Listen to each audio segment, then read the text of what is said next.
Static GK के इस class में आप सभी का स्वागत है।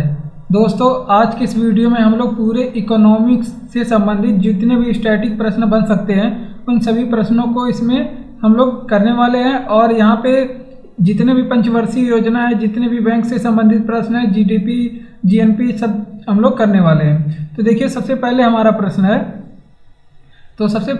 प्रश्न है भारत की अर्थव्यवस्था कैसी है। तो भारत की अर्थव्यवस्था, तो आप सभी जानते हैं कि भारत में किस तरह की अर्थव्यवस्था चलती है। तो भारत की जो अर्थव्यवस्था है वो मिश्रित अर्थव्यवस्था है। भारत की जो अर्थव्यवस्था है वो कैसी अर्थव्यवस्था है? मिश्रित अर्थव्यवस्था है। तो अब बात करते हैं कि अर्थव्यवस्था कितनी तरह की होती है। तो मिश्रित अर्थव्यवस्था होती है जो कि भारत की है, और एक अर्थव्यवस्था आपकी हो जाएगी पूंजीवादी अर्थव्यवस्था। पूंजीवादी अर्थव्यवस्था जो कि कहाँ पे है? अमेरिका में है पूंजीवादी अर्थव्यवस्था। और एक है साम्यवादी अर्थव्यवस्था। साम्यवादी जो कि कहाँ पे है? चीन में है साम्यवादी अर्थव्यवस्था।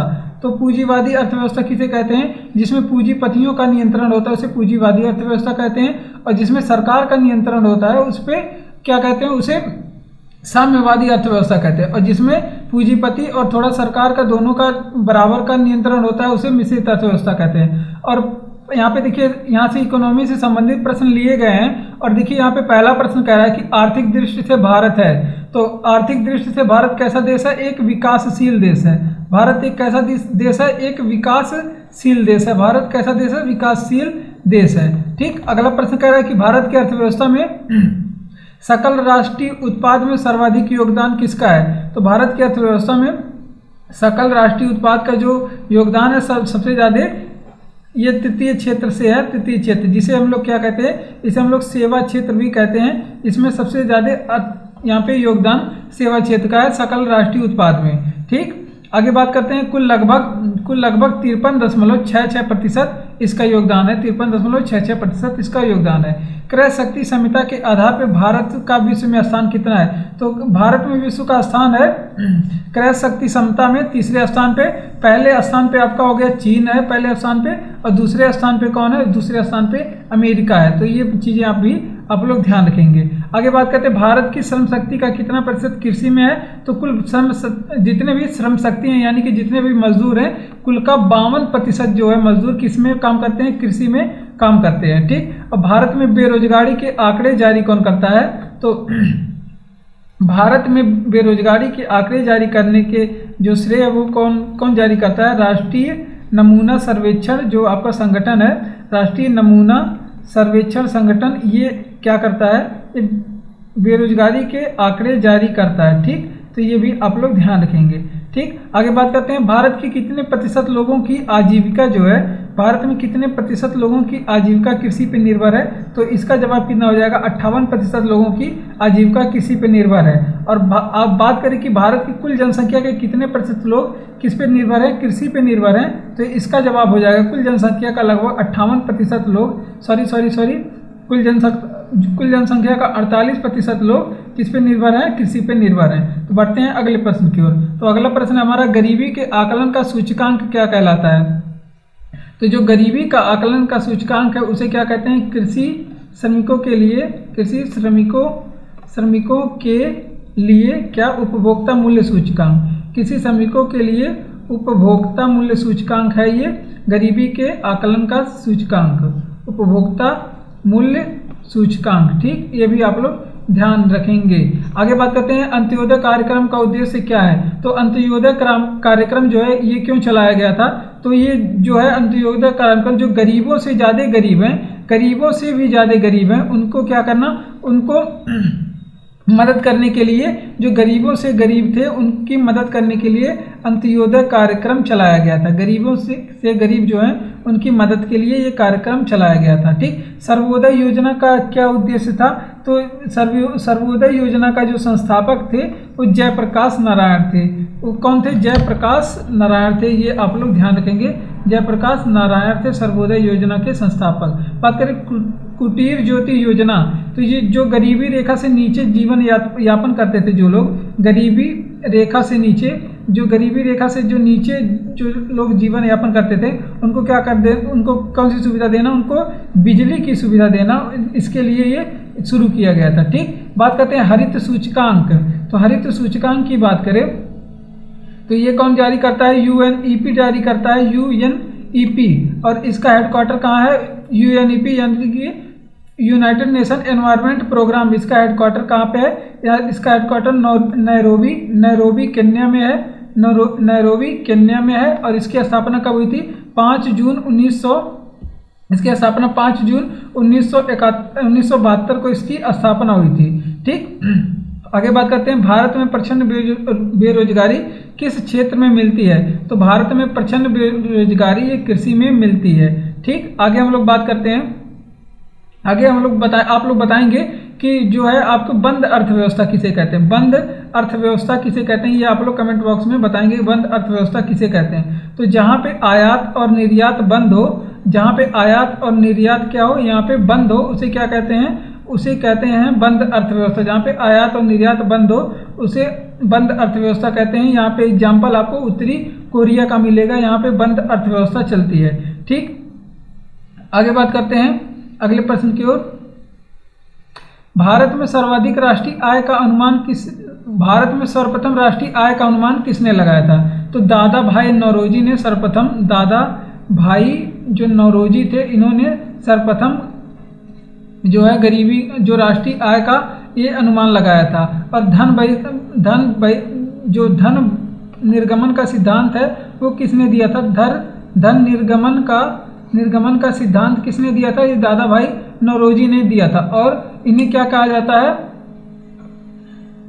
दादा भाई नौरोजी को कहा जाता है grand old man of India. आगे बात करते हैं राष्ट्रीय आय का मुख्य स्रोत क्या है? तो राष्ट्रीय आय का जो मुख्य स्रोत है वो क्या है? सेवा क्षेत्र है। यहाँ से सेवा क्षेत्र से जो राष्ट्रीय आय का ये मुख्य स्रोत है। ठीक, और राष्ट्रीय आय की जो गणना है वो कौन सी संस्था करती है?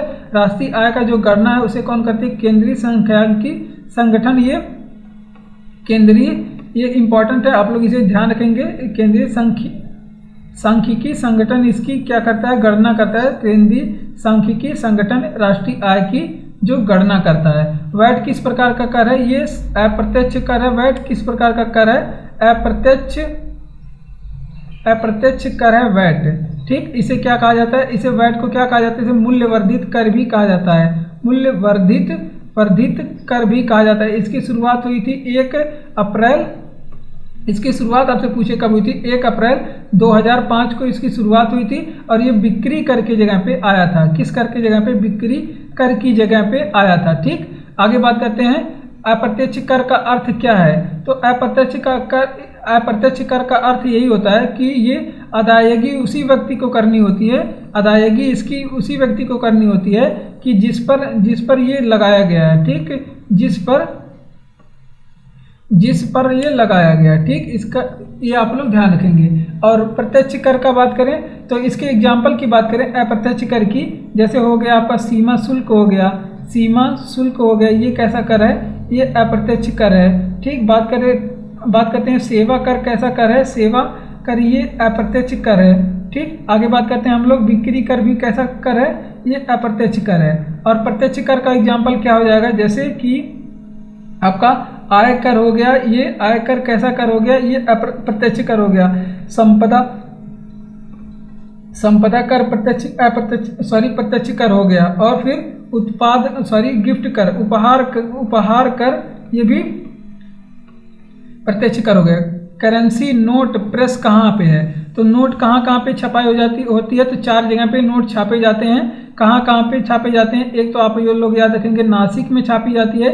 ये कहाँ पे है? महाराष्ट्र में, नासिक में नोट की छपाई की जाती है, महाराष्ट्र में। और आप लोग ये याद रखेंगे देवास में नोट की छपाई की जाती है, मध्य प्रदेश में। और मैसूर में नोट की छपाई की जाती है, ये कर्नाटक में है,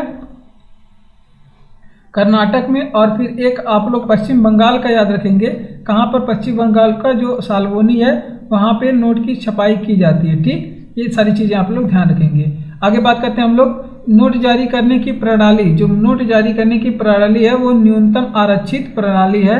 न्यूनतम आरक्षित प्रणाली के द्वारा जो है ये नोट जारी की जाती है। ठीक, इसमें 200 करोड़ रुपए का जो है बैलेंस बना के रखना पड़ता है। अधिकतम कितने रुपए का नोट जारी कर सकता है? नोट जारी कौन करता है? आरबीआई करता है। अधिकतम कितने रुपए का नोट जारी कर सकता है? तो अधिकतम में आप लोग ध्यान रखेंगे कि 10,000 रुपये का नोट आरबीआई जारी कर सकता है। अगर सिक्कों की बात करें कि अधिकतम कितने रुपए के सिक्के जारी कर सकता है, तो 1,000 रुपये के अधिकतम आरबीआई सिक्के जारी कर सकता है। ठीक, 1 रुपये आगे बात करते हैं, 1 रुपये के नोट पे किसका हस्ताक्षर होता है? ये आप लोग बताएंगे 1 रुपये के नोट पे किसका हस्ताक्षर होता है? तो वित्त सचिव का हस्ताक्षर होता है। तो ये भी आप लोग ध्यान रखेंगे, वित्त सचिव का हस्ताक्षर होता है। ठीक, आगे बात करते हैं, और ये कौन जारी करता है 1 रुपये का नोट? ये वित्त मंत्रालय जारी करता है। वित्त मंत्रालय इसको जारी करता है। ठीक, वित्त मंत्रालय इसको जारी करता है। अब मुद्रा की मात्रा में कमी क्या कहलाती है? जो मुद्रा की मात्रा है उसमें कमी जो होती है उसको कहते हैं मुद्रा संकुचन, उसको कहते हैं मुद्रा संकुचन। और आप लोग बताएंगे कि जो मुद्रा का जो सिंबल है, इस रुपए का सिंबल है, उसे कौन डिजाइन किया था? तो उसे उदय कुमार डिजाइन किए थे, उदय कुमार। और इसे कब अपनाया गया था? इसे 15 जुलाई 2010 को अपनाया गया था। ठीक, तो ये चीज़ें आप लोग ध्यान रखेंगे। नरसिम्हम समिति का जो संबंध है वो किससे है? बैंकिंग सुधार से है। नरसिम्हम समिति का संबंध किससे है? बैंकिंग सुधार से। ये सारे प्रश्न आपके एग्जाम के लिए बहुत ही ज़्यादा इंपॉर्टेंट है। इस वजह से ये वीडियो आप लोग अंत तक देखिएगा।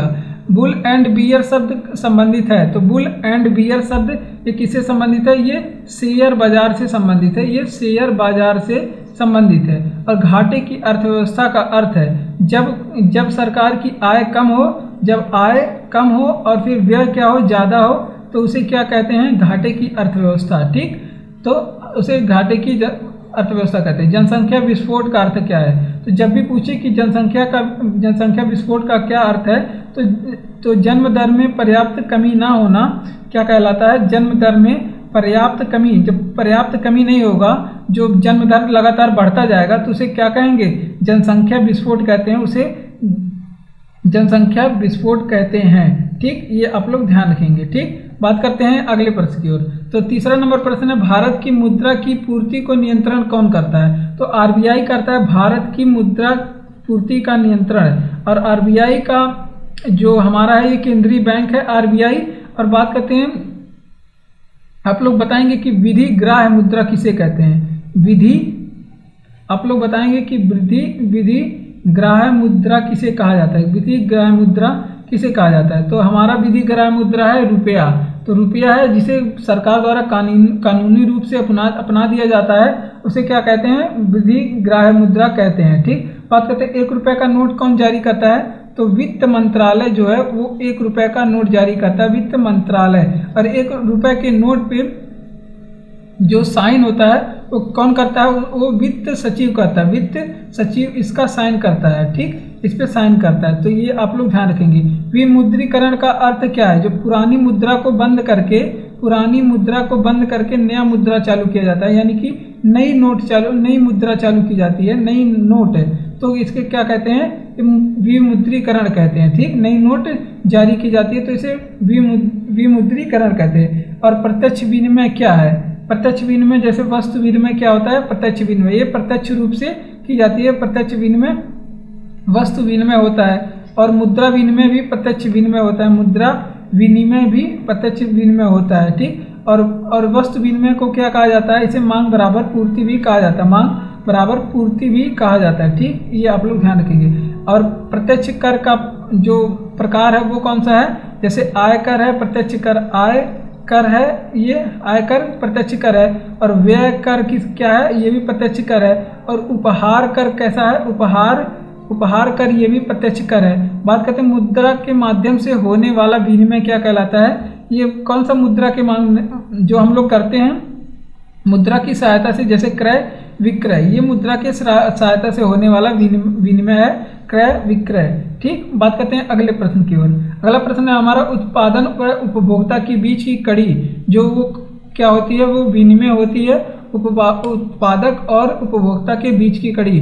भूमि के उपयोग के बदले भूस्वामी को दिया जाने वाला कर क्या कहलाता है? उसे लगान कहते हैं, लगान दिया जाता है, लगान कर कहलाता है। ठीक, बात करें ब्याज किस साधन के बदले दिया जाता है? तो पूंजी के बदले जो आपका पूंजी के बदले वो क्या दिया जाता है, ब्याज दिया जाता है। तो व्यापार कर लगाने की शक्ति किसी के पास है, तो राज्य सरकार के पास है। राज्य सरकार के पास है व्यापार कर लगाने की शक्ति। इसका आर्टिकल कितना है, 267 में है कि राज्य सरकार जो है वो व्यापार कर लगाएगी। नगर निगम की आय का स्रोत क्या होता है, तो जैसे आपका अपने घर पे उस पे घर पे क्या करेगा, कर लगा देगा।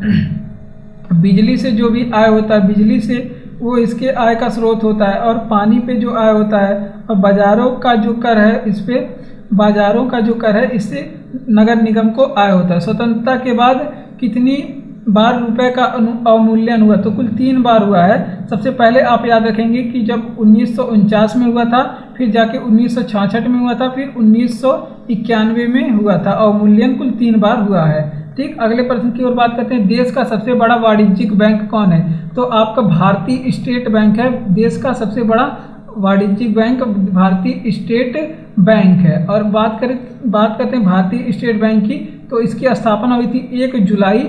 भारतीय स्टेट बैंक की स्थापना 1 जुलाई 1955 को हुई थी। और इसका हेडक्वार्टर कहाँ पे है, मुंबई में है। इसका हेडक्वार्टर मुंबई में है। और इसके अध्यक्ष दिनेश खारा इसके अध्यक्ष है। तो ये आप लोग ध्यान रखेंगे, दिनेश खारा इसके अध्यक्ष है। बात करते हैं भारतीय इंपीरियल बैंक की स्थापना कब हुई थी, तो 1921 में इंपीरियल बैंक की स्थापना हुई थी। 1921 में बैंक ऑफ बंगाल, और फिर आपका बैंक ऑफ मुंबई और बैंक ऑफ मद्रास को मिला के ये बनाया गया था इंपीरियल बैंक 1921 में। ठीक, बात करते हैं प्रतिभूति विनिमय बोर्ड की स्थापना, जिसे हम लोग क्या कहते हैं, जिसे सेबी कहते हैं। सेबी, इसकी स्थापना कब हुई थी, 1988 में इसकी स्थापना हुई थी। और एक्ट इसका कब आया था, 1992 में इसका एक्ट आया था। इसकी पहली महिला जो अध्यक्ष है, पहली जो महिला अध्यक्ष है वो कौन है, पहली महिला अध्यक्ष माधवी पुरी बुच है।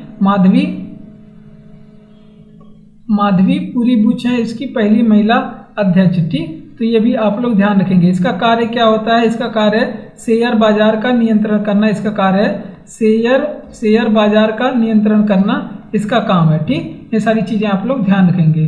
ठीक, आगे बात करते हैं इको मार्क चिन्ह क्या दर्शाता है। तो इको मार्क चिन्ह का मतलब है कि कोई भी वस्तु पर्यावरण की दृष्टि से कितनी अनुकूल है, पर्यावरण की दृष्टि से कितनी अनुकूल है। तो ये आपका दर्शाता है कौन सा, जो आपका इको मार्क सिस्टम है, जो चिन्ह है वो दर्शाता है। ठीक, अगले प्रश्न की बात करते हैं। केंद्रीय एगमार्क प्रयोगशाला कहाँ पे है, तो ये नागपुर में है। केंद्रीय एगमार्क जो प्रयोगशाला है नागपुर में। आर्थिक नियोजन किस सूची का विषय है, तो ये समवर्ती सूची का विषय है। आर्थिक नियोजन समवर्ती सूची का विषय है। ठीक, बात करते हैं अगले प्रश्न की ओर। तो यहाँ पे अगला प्रश्न हमारा हो जाएगा, तो प्लान्ड इकोनॉमी फॉर इंडिया की जो पुस्तक है, प्लान्ड इकोनॉमी जो पुस्तक है, इसके लेखक कौन है, तो एम विश्वेश्वरैया इसके लेखक है। एम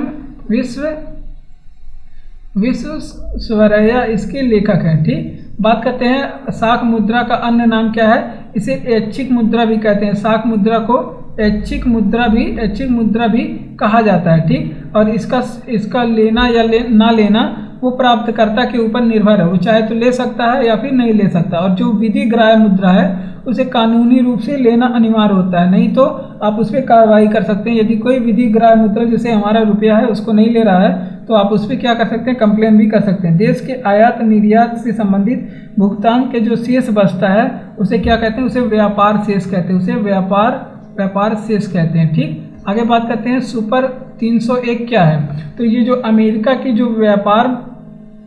जो व्यापार कानूनी है उसकी एक धारा है। जो अमेरिका की जो व्यापार कानून है, व्यापार का जो कानून है उसकी एक धारा है। उसकी धारा है क्या, आर्टिकल नंबर 301 उसकी धारा। कर्मचारी राज्य बीमा योजना का शुभारंभ कब हुआ, तो 1952 में होता है कर्मचारी राज्य बीमा योजना का शुभारंभ। 14 बैंकों का राष्ट्रीयकरण किस वर्ष किया गया था, 1969 में 14 बैंकों का राष्ट्रीयकरण हुआ था। प्रथम पंचवर्षीय योजना का मॉडल क्या था, तो हेरोड डोमर मॉडल था प्रथम पंचवर्षीय योजना का। ठीक, और ये लिया कहाँ के गया था, ये मॉडल कहाँ से लिया गया था, ये रूस से लिया गया था मॉडल, यानी कि सोवियत संघ से लिया गया था। और इसकी समय अवधि क्या थी, 1951 से लेके 1900 आपके 56 तक इसका कार्यकाल था। ठीक, बात करते हैं द्वितीय पंचवर्षीय योजना का मॉडल, तो इसका मॉडल था पीसी महान लोविस मॉडल था, पीसी महान लोविस मॉडल था इसका। ठीक, और बात करते हैं ये अर्थव्यवस्था कब से कब थी, तो ये 1956 से लेके 1961 तक इसका समय था। ठीक, बात करते हैं इसी पंचवर्षीय योजना में जो स्टील प्लांट है वो लगाया गया था। जैसे आपका एक राउरकेला है, राउरकेला स्टील प्लांट लगाया गया था। ये राउरकेला कहाँ पे, उड़ीसा में लगाया गया था। इसकी सहायता कौन किया था, जर्मनी इसकी लगाने में सहायता किया था। और दूसरा जो प्लांट है वो कहाँ पे है, भिलाई लगाया गया था, भिलाई। और ये कहाँ पे, छत्तीसगढ़ में लगाया गया था, भिलाई पावर प्लांट ये छत्तीसगढ़ में लगाया गया था। और इसकी स्थापना कौन किया था, इसकी जो मदद है वो रूस किया था, इसको लगाने में मदद रूस किया था, रूस देश से मदद ली गई थी। आगे बात करते हैं दुर्गापुरा जो स्टील प्लांट है, दुर्गापुरा स्टील प्लांट है, पश्चिम बंगाल में लगाया गया था। और इसमें मदद किया था कौन, ब्रिटेन मदद किया था। इंटीग्रल कोच फैक्ट्री तथा चितरंजन लोकोमोटिव की स्थापना कब हुई थी, तो ये दूसरे वाले पंचवर्षीय योजना में ही इसकी भी स्थापना हुई थी। बात करें तीसरी पंचवर्षीय योजना, तो तीसरी पंचवर्षीय योजना है जो वो कब से कब थी, 1969 से लेके 1974 तक थी, 1969 से 1974। और तीसरी पंचवर्षीय योजना की बात करें तो 1966 से लेके 1961 से लेके 1966 तक ये पंचवर्षीय योजना थी। और ये कैसी एक पंचवर्षीय योजना थी, ये विफल हो गई थी। और चौथी पंचवर्षीय की योजना की बात करें तो ये 1969 से लेके 1974 तक ये चली थी। ठीक, और इसका मॉडल क्या था, ओपन कंसिस्टेंसी मॉडल था, इसका ओपन कंसिस्टेंसी मॉडल इसका था। ठीक, बात करते हैं इसकी आगे हम लोग बात करते हैं चौथी पंचवर्षीय योजना जो है वो, इसमें क्या हुआ था, 14 बैंकों का राष्ट्रीयकरण हुआ था। 14 बैंकों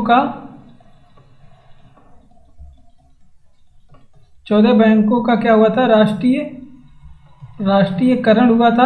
आगे बात करते हैं पांचवी पंचवर्षीय योजना का, तो पांचवी पंचवर्षीय योजना में एक प्रमुख नारा है जिसे गरीबी हटाओ का नारा इसमें लगाया गया था। ठीक, और इसका समय है 1974 से लेके 1979 तक इसका समय है। और छठी पंचवर्षीय योजना इसको पांचवी पंचवर्षीय योजना को एक साल पहले समाप्त कर दिया गया था। एक साल पहले किसके द्वारा समाप्त किया गया था, जनता सरकार द्वारा इसे समाप्त कर दिया गया था। कब समाप्त किया गया था, 1978 में ही इसे समाप्त कर दिया गया था। तो ये चीज़ें आप लोग ध्यान रखेंगे। बात करें छठी पंचवर्षीय योजना, इसे अनवरत योजना भी कहते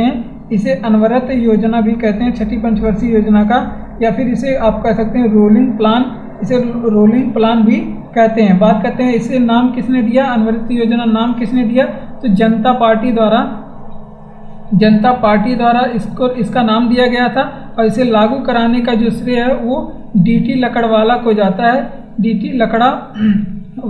जाता है, इसे लागू कराने का श्रेय। आगे बात करते हैं अगले प्रश्न पे। छठा प्रश्न है मानव विकास सूचकांक की अवधारणा का प्रतिपादन कब किया गया, तो मानव विकास सूचकांक की जो अवधारणा है उसका प्रतिपादन 1990 में किया गया था। और इसे जारी कौन करता है, जो मानव विकास सूचकांक है जारी करने का काम यूएनडीपी का था, यूनाइटेड नेशन डेवलपमेंट प्रोग्राम, जिसकी स्थापना 22 नवंबर सन 1965 को होता है। और इसका हेडक्वार्टर कहाँ पे है, इसका हेडक्वार्टर न्यूयॉर्क में है। और बात करते हैं इसको जारी करने का आधार क्या है, तो सबसे पहला आधार है इसकी जीवन प्रत्याशा। इस आधार पे ये जारी करता है जीवन प्रत्याशा, और फिर प्रति व्यक्ति आय और फिर साक्षरता के आधार पे ये जारी करता है अपनी रिपोर्ट। ठीक, बात करते हैं आर्थिक समृद्धि क्या है। आर्थिक समृद्धि आपसे पूछे जीडीपी में जो परिवर्तन की दर है उसे क्या कहते हैं, जीडीपी में परिवर्तन की दर है उसे क्या कहते हैं, जीडीपी में परिवर्तन की दर को आर्थिक समृद्धि कहते हैं। बात करते हैं आर्थिक विकास दर क्या है, तो एनएनपी में परिवर्तन की जो दर है, एनएनपी में परिवर्तन की दर है उसे क्या कहते हैं, उसे आर्थिक विकास दर कहते हैं। भारतीय अर्थव्यवस्था के प्रारंभिक क्षेत्र जो है, प्राथमिक क्षेत्र जो है वो क्या है, तो जैसे कृषि हो गया ये प्रारंभिक क्षेत्र है, या फिर पशुपालन हो गया, पशुपालन ये भारतीय अर्थव्यवस्था के जो प्रारंभिक क्षेत्र है। वन हो गया और फिर आपका खनन हो गया, ये सभी भारतीय अर्थव्यवस्था के जो प्रारंभिक क्षेत्र हैं। बात करते हैं भारतीय अर्थव्यवस्था के तृतीय क्षेत्र, इसे क्या कहते हैं? तृतीय क्षेत्र को इसे सेवा क्षेत्र भी कहते हैं। ये आप लोग सबसे पहले ध्यान रखेंगे। तो इसमें जैसे परिवहन हो गया, ये आपका तृतीय क्षेत्र में आ जाएगा, परिवहन हो गया, और संचार हो गया तृतीय क्षेत्र में आ जाएगा, व्यापार हो गया ये तृतीय क्षेत्र में आएगा, होटल हो गया, ये सभी तृतीय क्षेत्र में आएंगे। 1951 से 1991 के बीच अर्थव्यवस्था की जो वृद्धि दर है वो 4.34% हुई थी। और बात करते हैं 1991 से 2011 के बीच जो अर्थव्यवस्था की जो वृद्धि है वो 6.24% ये हुई थी। बात करते हैं भारत में आर्थिक नियोजन एक अवधारणा कहाँ से ली गई थी? आर्थिक नियोजन की अवधारणा इस सोवियत संघ से लिया गया था। भारत में आर्थिक नियोजन की जो अवधारणा है इस सोवियत संघ से लिया गया था। और इसे कब लागू किया गया था? ये फर्स्ट जो 5 ईयर प्लान है उसमें ये आया था। और ये कब आया था? पहला जो 5 ईयर प्लान है 1991 में। बात करते हैं बम्बई योजना कब आया था? तो ये जनवरी सन 1944 में बम्बई योजना आया था। और ये किससे संबंधित था? ये आर्थिक नियोजन से ही आर्थिक नियोजन से संबंधित था। और इसकी समय 15 वर्ष की थी, 15 वर्ष थी।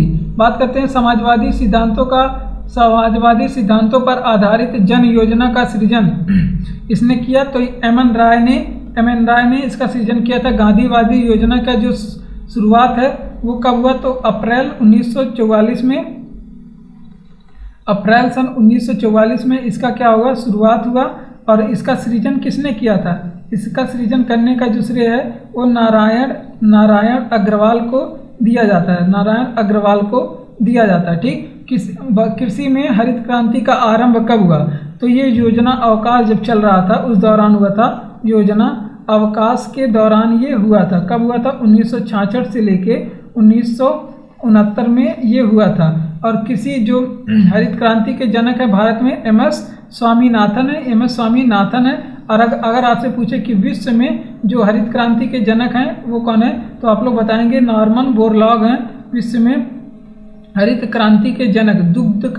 दुग्ध क्रांति के जनक कौन है? तो इसे आप लोग ध्यान रखेंगे, वर्गीज कुरियन है दुग्ध क्रांति के जनक। ये सारी चीज़ें इंपॉर्टेंट है, एग्जाम में सीधे पूछी जाती हैं। आगे प्रश्न कह रहा है कि केंद्र और राज्य के बीच वित्तीय विवादों का निपटारा कौन करता है? तो आप लोग ध्यान रखेंगे, वित्त आयोग करेगा। और कौन करेगा? वित्त आयोग करेगा। बात करते हैं न्यूनतम समर्थन मूल्य का निर्धारण कौन करता है? किसी लागत व मूल्य आयोग करता है इसका निर्धारण। किसी लागत व मूल्य आयोग करता है इसका निर्धारण। ठीक, तो आप लोग इसे ध्यान रखेंगे। बात करते हैं यहाँ पे उत्पादन का सबसे गतिशील कारक क्या है? उत्पादन का जो सबसे गतिशील कारण होता है वो पूंजी होता है। ठीक, वो पूंजी होता है। बात करते हैं और उद्यमी लोग होते हैं, जो व्यापारी लोग होते हैं, उसका मेन लक्षण क्या होता है? उनका लक्षण क्या होता है? आप लोग बताएंगे। उनका लक्षण होता है रिस्क लेना, यानी कि जोखिम उठाना उनका लक्षण होता है। ये भी एग्जाम में पूछा गया है, जोखिम उठाना उनका लक्षण होता है। भारत में मुद्रा जारी करने का अधिकार किसके पास है? तो आरबीआई के पास है, यानी कि रिजर्व बैंक ऑफ इंडिया के पास है। स्थापना 1 अप्रैल, इसकी स्थापना कब हुई थी? 1 अप्रैल 1935 में इसकी स्थापना हुई थी। और राष्ट्रीयकरण 1 जनवरी सन 1949 को इसका राष्ट्रीयकरण हुआ था। और इसके पहले जो गवर्नर जो थे वो ओसबॉर्न स्मिथ थे। उसके पहले गवर्नर कौन थे? ओसबॉर्न स्मिथ इसके पहले गवर्नर थे। और पहले भारतीय गवर्नर कौन थे? वो सीडी देशमुख थे। इसके पहले भारतीय गवर्नर सीडी देशमुख थे। और वर्तमान समय में इसके गवर्नर कौन है? वर्तमान समय में शक्तिकांत दास इसके गवर्नर है। शक्तिकांत दास इसके गवर्नर है। और ये 25 नंबर के गवर्नर है। ठीक, इसका हेडक्वार्टर की बात करें, आरबीआई का हेडक्वार्टर कहाँ पे है? मुंबई में इसका हेडक्वार्टर है। ठीक, आगे बात करते हैं सस्ती मुद्रा क्या है? तो ये बढ़िया प्रश्न है। जिसकी ब्याज दर कम हो उस मुद्रा को क्या कहते हैं? जिसका ब्याज दर कम हो उस मुद्रा को क्या कहते हैं? सस्ती मुद्रा कहते हैं। ठीक, बात करते हैं कि मुद्रा स्वयं मुद्रा का निर्माण करती है। ये किसने कहा था? तो ये जो आपका स्टेटमेंट है वो क्रोमर का है। क्रोमर ने कहा था कि मुद्रा स्वयं मुद्रा का निर्माण करती है। हॉट मनी, यहाँ पे देखिए गर्म मुद्रा क्या है? तो गर्म मुद्रा किसे कहेंगे? तो जिस मुद्रा में शीघ्र पलायन करने की जो प्रवृत्ति पाई जाती है, जिस मुद्रा में शीघ्र पलायन करने की जो प्रवृत्ति है, पलायन करने की जो प्रवृत्ति होती है वो पाई जाती है, उसको क्या कहते हैं, उसे हॉट मनी कहते हैं। ठीक, बात करते हैं स्टैगफ्लेशन क्या होता है। तो जब मुद्रास्फीति और फिर मुद्रास्फीति और प्लस आपका जो बेरोजगारी दर है, बेरोजगारी का जो दर है दोनों ही उच्च हो तो उसे क्या कहते हैं, स्टैगफ्लेशन कहते हैं। पुराना स्टॉक एक्सचेंज, तो भारत का सबसे पुराना स्टॉक एक्सचेंज, या फिर आपसे पूछे कि एशिया का जो सबसे पुराना स्टॉक एक्सचेंज है वो कौन सा है, तो बॉम्बे स्टॉक एक्सचेंज है। तो ये आप लोग याद रखेंगे, एग्जाम में सीधे पूछा जाता है कि जो है सबसे पुराना स्टॉक एक्सचेंज भारत का कौन सा है। योजना आयोग का गठन कब हुआ था, तो 1950 में योजना आयोग का गठन हुआ था। अब इसके जगह पे कौन सा आयोग आ गया है, इसके जगह पे नीति आयोग आ गया है। और योजना आयोग या फिर नीति आयोग की बात करें, इसके अध्यक्ष हमेशा कौन होते हैं, तो प्रधानमंत्री इसके अध्यक्ष होते हैं बाय डिफॉल्ट। राष्ट्रीय विकास परिषद संगठन की इसकी स्थापना कब हुई थी, तो 1952 में इसकी स्थापना हुई थी। आगे बताएंगे आप लोग कि जो प्रथम पंचवर्षीय योजना है कब शुरुआत हुई थी। प्रथम पंचवर्षीय योजना जो है वो कब शुरू हुई थी, तो प्रथम पंचवर्षीय योजना जो है वो शुरू हुई थी 1951 में शुरू हुई थी। और कहाँ से शुरू हुई थी, ये नई दिल्ली से इसकी शुरुआत हुई थी। ठीक, बात करते हैं योजना अवकाश कब से कब तक रहा, तो 1966 से 1969 तक योजना अवकाश का समय रहा है। और बात करते हैं भारत का जो वित्तीय वर्ष है, भारत का वित्तीय वर्ष ये कब से कब तक शुरू होता है, कब से कब तक रहता है, तो 1 अप्रैल से आप लोग ध्यान रखेंगे, जो 31 मई है ये भारत का वित्तीय वर्ष होता है, 1 अप्रैल से 31 मई। ठीक, आगे बात करते हैं 8वां नंबर प्रश्न है, पहला पूर्ण भारतीय बैंक कौन सा था, तो पहला पूर्ण भारतीय जो बैंक था वो पंजाब नेशनल बैंक था, पहला पूर्ण भारतीय बैंक। और इसकी स्थापना कब हुई थी, इसकी स्थापना हुई थी 1894 में। ये पहला पूर्ण भारतीय का बैंक था, पहला पूर्ण भारतीय बैंक था, इस वजह से इसकी स्थापना आप लोग याद रखेंगे। पहले क्षेत्रीय ग्रामीण बैंक की जो स्थापना हुई थी, इसको भी आप लोग याद रखेंगे, 2 अक्टूबर 1975 को पहली क्षेत्रीय जो ग्रामीण बैंक है इसकी स्थापना होती है। राष्ट्रीय कृषि एवं ग्रामीण बैंक, जिसे नाबार्ड भी बोलते हैं हम लोग, जिसे नाबार्ड कहते हैं, इसकी स्थापना कब हुई थी, तो 12 जुलाई सन 1982 को इसकी स्थापना हुई थी। और इसका हेडक्वार्टर कहाँ पे, नाबार्ड का हेडक्वार्टर मुंबई में है, मुंबई में नाबार्ड का हेडक्वार्टर है। और इसकी समिति कौन सी थी, शिवरमन समिति के इसकी अनुशंसा पे हुई थी। बात करते हैं भारतीय जीवन बीमा निगम का हेडक्वार्टर कहाँ पे है, इसका भी हेडक्वार्टर कहाँ पे है, मुंबई में। स्थापना हुई थी 1956 को। भारत का आयात यानी कि एग्जाइम बैंक की जो है उसे भारत का आयात निर्यात बैंक कहते हैं। एग्जाइम बैंक EX से क्या हो गया, एक्सपोर्ट, और IM से इंपोर्ट, एग्जाइम बैंक इसे कहते हैं। और इसकी स्थापना कब हुई थी, 1999 में इसकी स्थापना हुई थी। और भूमि विकास बैंक का कार्य क्या है, तो भूमि विकास बैंक का कार्य दीर्घकालीन ऋण देना इसका कार्य है। दीर्घकालीन ऋण क्या करना, प्रोवाइड कराना इसका कार्य है। ठीक, आगे बात करते हैं अगले प्रश्न। किसान क्रेडिट कार्ड जो योजना है इसकी शुरुआत कब होती है, 1998 से होती है। और इसकी शुरुआत कौन किए थे, RBI और नाबार्ड मिलके इसकी शुरुआत किए थे। RBI और नाबार्ड द्वारा इसकी शुरुआत की गई थी। ठीक, बात करते हैं राष्ट्रीय कृषि विपणन संस्थान, ये इंपॉर्टेंट है, कहाँ पे है, ये आपके राजस्थान के जयपुर में है। राष्ट्रीय जो कृषि विपणन संस्थान है ये कहाँ पे है, जयपुर में ये है। ठीक, बात करते हैं हरित क्रांति की शुरुआत कब हुई थी, तो 1965 से 1968 आप लोग याद रखेंगे, यहाँ पे हरित क्रांति की शुरुआत हुई थी। ठीक, बात करते हैं वित्त आयोग का गठन कब हुआ था, तो वित्त आयोग का जो आर्टिकल है ये आर्टिकल 280 में है, ये अनुच्छेद 280 में वित्त आयोग। और पहले अध्यक्ष वित्त आयोग के कौन थे, पहले अध्यक्ष तो आप लोग बताएंगे कि केसी नियोगी थे। केसी नियोगी पहले वित्त आयोग के अध्यक्ष थे। और वर्तमान समय में जो वित्त आयोग के अध्यक्ष हैं वो NK सिंह हैं, नंद किशोर सिंह, ये 15वें वित्त आयोग के वर्तमान समय में अध्यक्ष हैं। बात करते हैं सबला योजना का दूसरा नाम क्या है, तो राजीव गांधी, सबला योजना का जो दूसरा नाम है और राजीव गांधी बालिका, राजीव गांधी किशोरी अधिकारिता योजना इसका दूसरा नाम है। राजीव गांधी अधिकारिता योजना इसका दूसरा नाम है। ठीक, बात करते हैं ये इसकी शुरुआत कब हुई थी? 1921 में शुरुआत हुई थी और ये महिलाओं के जो सशक्तिकरण के लिए है, महिलाओं को जो सशक्तिकरण के लिए इसकी शुरुआत हुई थी। ठीक, तो ये आप लोग ध्यान रखेंगे। काम के बदले अनाज योजना का जो शुरुआत है वो कब हुआ था? 1977 में इसका शुरुआत हुआ था और 100 दिन जो कार्य का गारंटी देना इसका काम है। 100 दिन का कार्य गारंटी देना इसका काम है। ठीक, बात करते हैं अगले प्रश्न की ओर। 9वां नंबर प्रश्न हमारा, छठी पंचवर्षीय योजना कब से कब तक रही? तो छठी पंचवर्षीय योजना ये 1980 से 1985 तक रही और ये शुरू किया गया था जो 1980 में इसकी शुरुआत हुई थी। रोलिंग प्लान को समाप्त करके, जो रोलिंग प्लान है इसको समाप्त करके इसकी शुरुआत किया गया था। कांग्रेस सरकार द्वारा इसकी शुरुआत की गई थी, कांग्रेस सरकार द्वारा। ठीक, बात करते हैं छठी पंचवर्षीय योजना की जो प्राथमिकता थी वो क्या थी? तो इसकी प्राथमिकता थी वो गरीबी का निवारण करना, गरीबी का निवारण करना इसका जो प्राथमिकता थी। और एक काम और था कि रोजगार का सृजन करना, गरीबी का निवारण और रोजगार का सृजन करना, रोजगार उपलब्ध कराना इसका कार्य था। सातवीं पंचवर्षीय योजना, तो ये जब 1980 से 85 थी तो ये 1985 से लेके तो 1990 इसकी जो अवधि थी वो थी। और इसका जो उद्देश्य था वो क्या था? सातवीं पंचवर्षीय योजना का जो उद्देश्य था ये आधुनिकीकरण इसका उद्देश्य था,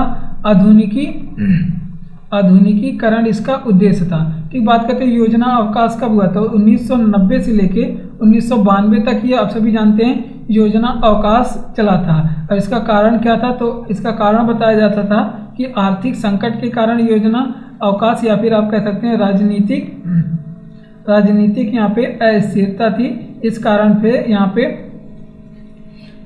जो है योजना अवकाश चला गया था। आठवीं पंचवर्षीय योजना की बात करें तो आठवीं पंचवर्षीय योजना जो चली थी वो 1992 से, योजना अवकाश के बाद से 1992 से लेके 1997 तक आठवीं पंचवर्षीय योजना चली थी।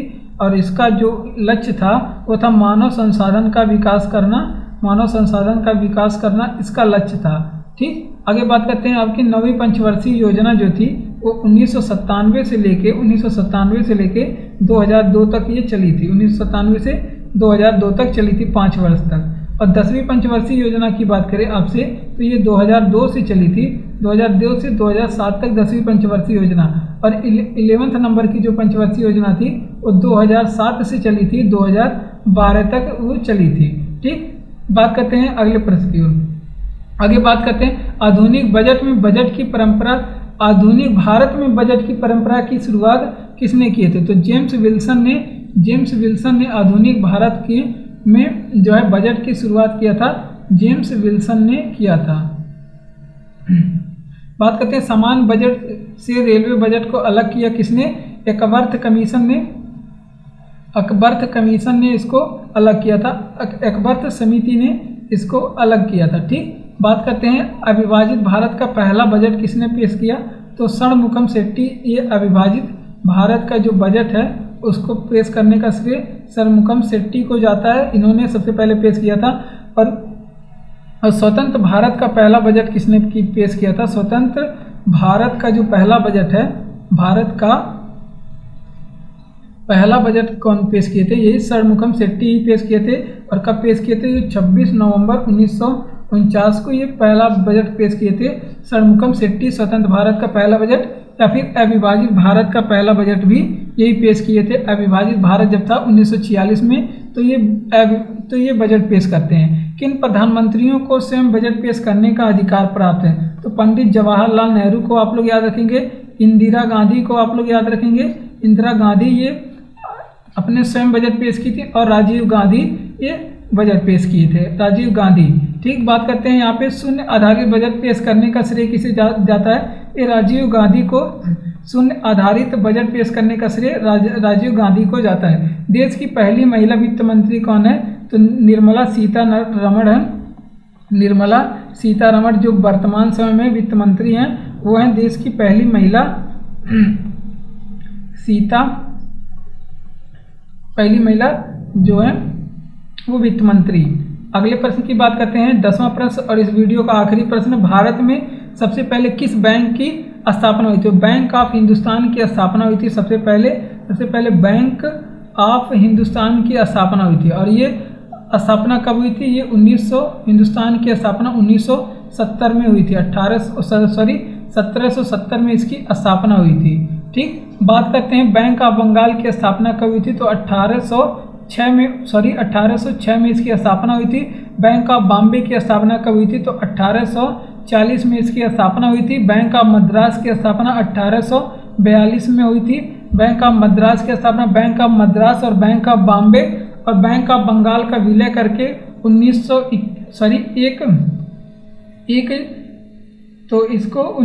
इसका विलय करके जो है 1921 में इंपीरियल बैंक बना दिया गया था। इंपीरियल बैंक इसको बना दिया गया था। इंपीरियल बैंक का इसको बना दिया गया था। और इंपीरियल बैंक की बात करें, यहाँ पे सही से लिख देते हैं, इंपीरियल और बैंक, और इसकी बात करते हैं तो ये 1921 में इसकी स्थापना हुई थी। फिर आगे चल के इसका राष्ट्रीयकरण हो गया 1 जुलाई। इसका राष्ट्रीयकरण कब हो गया? 1 जुलाई 1955 में राष्ट्रीयकरण हो गया था। और इसका नाम क्या हो गया? इसका नाम SBI इसका नाम रख दिया गया। SBI इसका नाम रख दिया गया, जो भारतीय स्टेट बैंक है, वर्तमान समय में भारत का सबसे बड़ा वाणिज्यिक बैंक है। इलाहाबाद बैंक की स्थापना कब हुई थी? तो 1865 में हुई थी इलाहाबाद बैंक की स्थापना। अगला प्रश्न है हमारा, भारतीयों द्वारा संचालित पहला बैंक कौन था? तो अवध कमर्शियल बैंक। आप लोग याद रखेंगे, अवध कमर्शियल बैंक, ये भारतीयों द्वारा जो संचालित पहला बैंक था अवध कमर्शियल बैंक, और इसकी स्थापना 1881 में हुई थी। ठीक, बात करते हैं पूर्ण भारतीयों द्वारा, जो भारतीयों का पूर्ण बैंक कौन था? तो PNB था, पंजाब नेशनल बैंक था भारतीयों का पूर्ण बैंक, और इसकी स्थापना 19 मई 1894 में इसकी स्थापना हुई थी। बात करते हैं भारतीय बैंक एक्ट कब आया था? तो 1949 में भारतीय बैंक आया था। 14 बड़े व्यावसायिक बैंकों का राष्ट्रीयकरण कब हुआ था? तो ये 19 जुलाई और सन 1969 को ये हुआ था। और 6 बड़े बैंकों का जो राष्ट्रीयकरण है ये 15 अप्रैल को हुआ था। 15 अप्रैल 1980 में हुआ था। तो धन्यवाद। आज के वीडियो में बस इतना ही। वीडियो आपको अच्छा लगा हो तो लाइक करें, चैनल को सब्सक्राइब करें और वीडियो को अपने दोस्तों तक शेयर करें। धन्यवाद।